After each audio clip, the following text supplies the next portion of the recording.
The wind that scraped across the high plains of Montana carried the first real threat of winter. It was a lean, hungry wind, smelling of snow and distant pine, and it bit through Cole Turner's worn duster like a curse. He rode into the small town of Redemption with his hat brim pulled low, his shoulders aching from a week in the saddle, and a heaviness in his chest that had nothing to do with the cold. The last town and the corrupt sheriff he'd left hogtied for the federal marshals were memories he wanted to bury under a long, quiet winter. Redemption looked like the right place for it. The town was little more than a muddy street, lined with weathered wooden buildings, a place where folks were more worried about the coming snow than the troubles of strangers. Cole swung down from his horse, the leather saddle groaning in the cold air. His mount, a sturdy, rangy gelding named Dusty, blew out a puff of steam into the twilight. Cole's hand moved gently along the horse's flank, a touch soft and careful, despite the roughness of his scarred hands. He was a man built of hard lines and tired eyes, the kind that had seen too much of what men were capable of. Justice, he'd learned, never left a man clean. Inside the livery, the air was thick with the scent of hay and horse. An old man with a beard like tangled roots took Dusty's reins. "Just passing through?" the old man asked, his voice dry as desert dust. "Wintering here, if I can find a place," Cole said. "Boarding house is run by Widow Pritchard," the liveryman muttered. "She's particular, but there's rooms. Town's quiet, except for the talk." Cole paused, unbuckling his saddlebag. "What talk?" "Runaway bride," the man said, spitting tobacco juice into the dirt. "Supposed to marry a cattle baron over in Silver Creek. Girl bolted before the vows. Fella's name is Silas Croft." "Not a man you want to cross." Cole's hand froze mid-motion. A runaway bride. Trouble had a way of finding him, especially the kind that wore a woman's face. He paid the liveryman, slung his saddlebag over his shoulder, and stepped out into the cold again. He wanted a quiet winter, but quiet never seemed to want him. Widow Pritchard's boarding house was as gray and unforgiving as its owner. The woman who answered the door looked him over from boots to hat brim, her mouth pinched tight with suspicion. "Looking for a room," he said evenly, weakly in advance. She snapped, but she stepped aside to let him in. The room was small, clean and cold. A narrow bed, a wash basin, and one window overlooking the muddy street. It would do. He dropped his gear and headed to the saloon for a hot meal and a drink to warm his bones. The saloon was noisy, filled with smoke and the smell of beer and frying meat. Men crowded near the stove, their talk low and mean. As the liveryman had warned, the talk was about the runaway bride. "Bought and paid for," one man slurred. "An orphan girl. Croft paid the preacher who raised her good money." "Fool girl ran off. Ungrateful." "Maybe she found a better offer," another sneered, earning a round of ugly laughter. Cole sat alone at the far end of the bar, nursing his whiskey. He'd heard men talk that way all his life, about women like they were cattle to be branded and sold. Every word clawed at a wound that had never healed, the ghost of a girl named Sarah who had begged him once to save her from a marriage she didn't want. He hadn't listened then. He'd learned too late that obedience could kill a soul just as surely as a bullet. He was halfway through his drink when the stagecoach rolled in. The saloon doors swung open, and a gust of icy air swept through, carrying a silence that swallowed the room whole. She stood there, small, trembling, framed by the doorway like a figure in a dream. Her hair was dark honey, loose and wind-tossed, and her wool traveling dress was damp with snow. She clutched a worn velvet bag to her chest as her hazel eyes scanned the room, looking for mercy and finding none. Every man's gaze turned hungry. The painted women by the bar looked her over with a mix of pity and contempt. She was young, too fine for this place, and too alone. "I need a room," she said softly to the bartender. "Just for tonight." Quote. The bartender, a heavy man with greedy eyes, leaned close. "All rooms are taken," he said, though everyone knew it was a lie. "What about the boarding house?" she asked. "Widow Pritchard don't take your kind," he sneered. "Runaway brides aren't respectable folk." Her cheeks flushed with anger. "I've done nothing wrong." "You ran from your husband-to-be. That makes you damaged goods." Laughter rippled through the room. A man near the stove called out, "I got a place for her, real warm." She stiffened, her chin lifting in defiance even as her hands trembled. "I would rather freeze in the street." She turned and walked out, the laughter following her into the cold. Cole's jaw tightened. He saw his sister's face in hers, heard Sarah's last plea in the echo of that girl's footsteps. Justice wasn't just punishing the wicked, it was protecting the broken. He tossed a few coins on the bar and followed her out. She was huddled under the awning of the general store, shivering in the growing snow. Her small velvet bag sat at her feet. The whole town had turned its back on her. Cole stopped a few feet away, removed his hat, and spoke softly. "Ma'am?" She looked up, wary, her eyes sharp with fear. She expected another insult, another proposition. "I've got a cabin a few miles out," he said. "It's warm, there's food, you can have the bed, I'll take the floor." Her voice came small and hesitant. "Why?"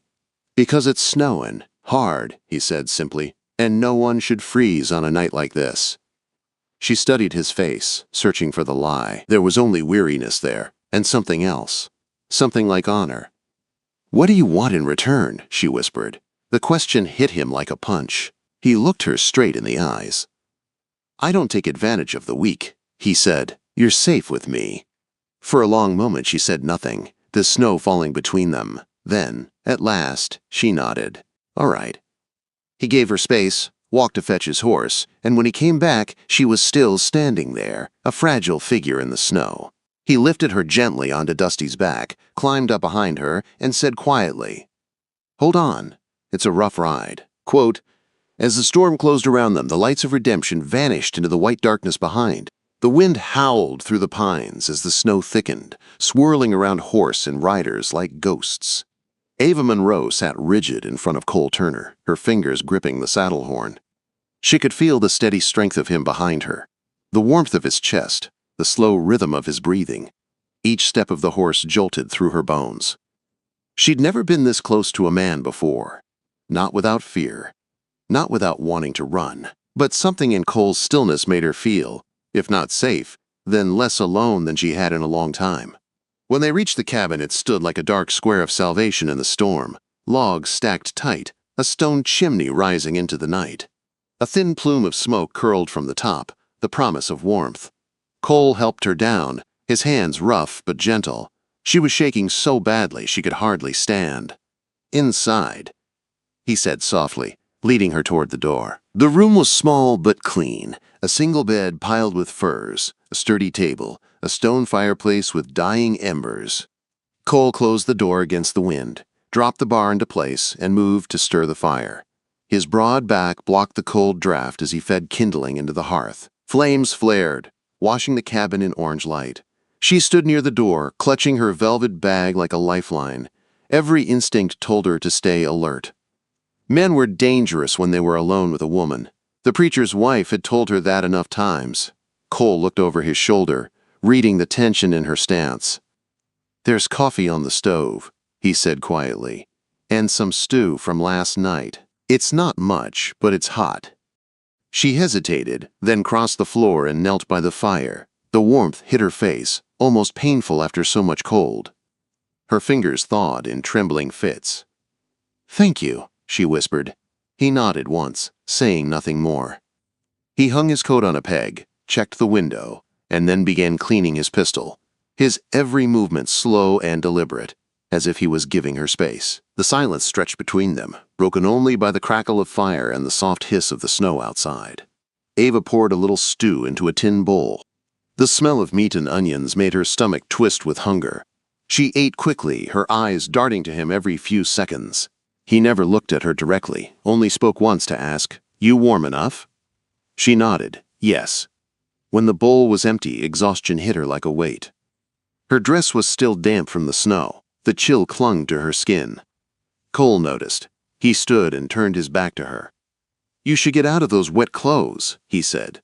His voice was low but firm. "There's another blanket on the bed, you can use it for privacy."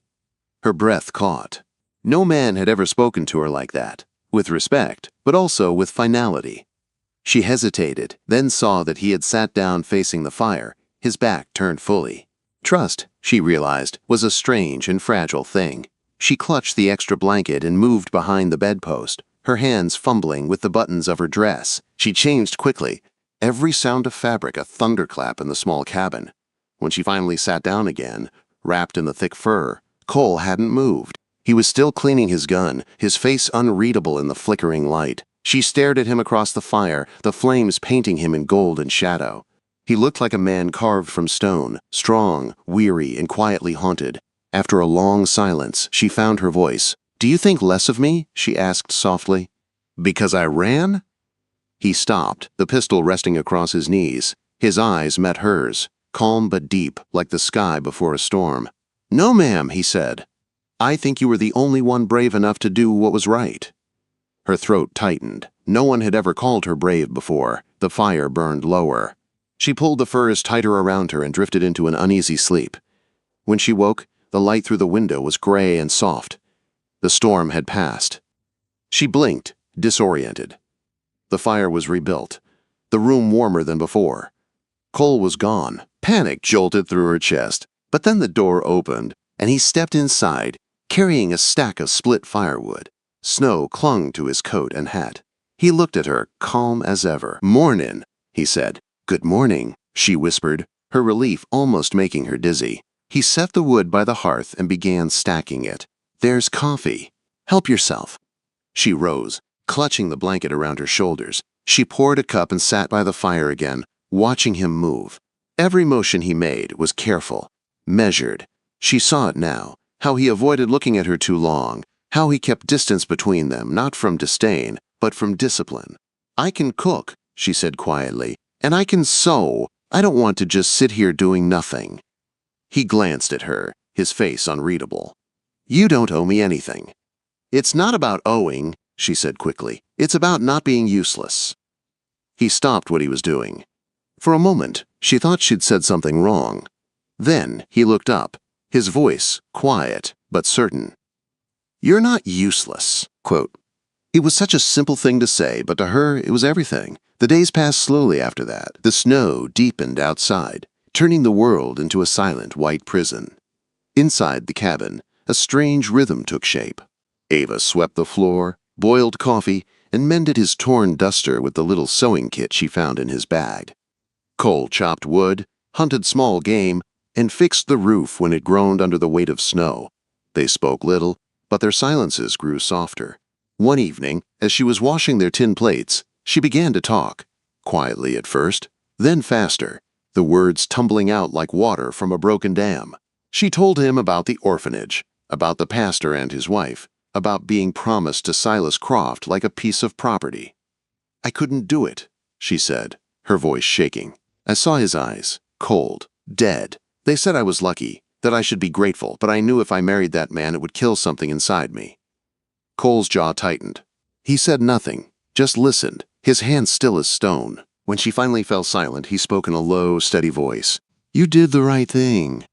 "The whole world thinks I did the wrong thing," she whispered. He stared into the fire. "The whole world's wrong, plenty." Her eyes met his across the flames. For the first time in her life she believed it. Outside, the storm began again, wind shrieking through the trees, snow pounding the roof. Inside the cabin, the fire crackled, and two lonely souls sat in its glow, the air between them thick with something neither of them dared to name. By the third night of the blizzard, the cabin felt smaller than ever. The storm roared outside like a living thing, battering the walls, making the wooden beams groan. The fire burned low, throwing long, shifting shadows across the room. Cole sat on the floor by the hearth, sharpening his knife in slow, rhythmic strokes, the steel whispering against the whetstone. Ava sat on the edge of the bed, pretending to read a tattered almanac she had found, but she wasn't seeing the words. She couldn't stop watching him. The steady hands, the calm strength in the set of his shoulders, the faint silver scars she had glimpsed when he chopped wood earlier that day. He was a mystery to her, quiet, disciplined, and yet so full of unspoken hurt. She thought of the nightmare she'd overheard the night before, when he had cried out a name in his sleep. Sarah. The sound of it had broken something inside her. Whoever she was, that name haunted him, the way her own past haunted her. Ava closed the almanac. The silence in the cabin was too thick to bear. She stood slowly, gathering the spare blanket from the bed. Her feet made no sound on the wooden floor as she crossed the space between them. Cole looked up when she came near, his hand stilling on the knife handle. His eyes met hers, questioning. She said nothing. She knelt beside him and draped the blanket over his shoulders. He flinched slightly, unused to the touch, but didn't pull away. The warmth of the fire painted his face in amber light, highlighting the rough lines and quiet sadness etched into it. Ava's heart beat hard in her chest. She sat beside him, close enough that their knees brushed. The air between them felt charged, alive. The storm howled louder, as if trying to drown the silence that stretched between them. Her hand trembled as she reached out, resting it lightly over his, the one holding the knife. His skin was rough and warm. He looked down at her hand, then at her face. She drew a breath that shook. "I don't want to be a virgin tonight," she whispered. The words trembled, fragile and brave all at once. The sound of the storm vanished. The only thing left was the fire, the knife, and the space between them. Cole went still. His jaw tightened. His breath came hard through his nose. He looked at her, not like a man looks at a prize, but like he was standing on the edge of a cliff, afraid to fall. She saw the battle in his eyes, the code that had kept him upright his whole life, warring with a longing he'd buried deep. For a long moment, neither of them moved. Then, she lifted her other hand and touched his cheek. His skin was rough, the stubble scratching her fingertips. "I just want someone to care," she said softly, her voice breaking. "Just once, without hurting me." Her words hit him harder than any bullet. They were not a plea for passion. They were a plea for kindness, for mercy, for something the world had denied her. Cole's eyes closed for a heartbeat, then opened again, full of something fierce and unguarded. He set the knife aside, pushed himself to his feet, and crossed the few steps to the door. He reached for the heavy wooden bar and slid it into place with a dull, solid thud. The sound was final, but not threatening. He wasn't shutting her in. He was shutting the world out. When he turned back to her, the firelight caught his face, softening it, erasing the years of pain. He knelt before her, his hands trembling slightly as he reached up to cup her face. "You sure about this?" he asked, his voice rough, almost a whisper. She nodded, tears glimmering in her eyes. "Yes?" He leaned in, slow and careful, his lips brushing hers with a tenderness that stole her breath. What followed wasn't rushed. It wasn't the hunger she had feared her whole life. It was something entirely different. It was warmth and safety and quiet acceptance. It was two broken souls, finding peace in the same heartbeat. When it was over, Ava lay against him, her head resting on his chest, his heartbeat steady beneath her ear. Outside, the storm still raged, but inside the cabin, there was only stillness. For the first time in her life, she wasn't afraid. Morning came gray and silent. The world outside was buried under a fresh blanket of snow. Cole was still beside her, asleep, one arm around her waist. For a long time, she just watched him, the way the faint light traced the scar on his shoulder, the way his lips parted slightly as he breathed. He looked younger in sleep, almost peaceful. Then the guilt crept in like cold air through the cracks. The voice of the preacher's wife echoed in her head. A woman's virtue is her worth. She had broken that rule. She had given herself freely, and the old fear whispered that she had made herself small and sinful. She slipped from the bed quietly, pulling on her dress and wrapping a shawl around her shoulders. She couldn't look at him. She busied herself with the coffee pot, her hands shaking. Behind her, she heard the rustle of movement. His quiet voice came, deep and gentle. "You don't owe me guilt, Ava." Her breath caught. She turned, and he was standing there by the fire, shirt half-buttoned, eyes soft but sure. "What happened last night," he said, "wasn't taking, it was sharing. You don't need to be sorry for wanting something good." Her eyes filled with tears she couldn't hold back. She nodded, unable to speak. After that morning, something between them shifted. It was as if the storm had stripped them of all their defenses. They talked more. They smiled more. She read to him in the evenings from the old almanac, and he taught her how to play cards. Their laughter came easier, like the sound of something healing. When the snow finally began to melt, he saddled Dusty to ride into town for supplies. She watched him from the doorway, worry gnawing at her heart. "You'll come back?" she asked. "I'll always come back," he said, and meant it. But redemption was no longer safe.